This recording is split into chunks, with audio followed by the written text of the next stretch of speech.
كيف تجيب الإنجاز الملاكم بكل سهولة؟ تابع الشرح. طبعا زي ما احنا عارفين المهمة دي من أصعب المهمات في الإنجازات، بس هقول لكم على أفضل طريقة.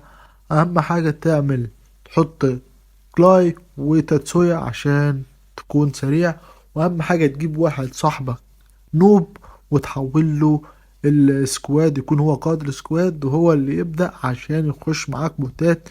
ويلا بينا نشوف هيخش معانا بوتات ولا لأ. ويلا بينا يا جدعان، زي ما انتوا شايفين كده الجيم بدأ. ان شاء الله يكونوا قدام البوتات. عملنا 2 تسوية ورحنا على المكان اللي هيجي منه الناس. زي ما انت شايف كده السكواد قدام اهو. جبت الأول والتاني والتالت والرابع بكل سهولة يا جدعان.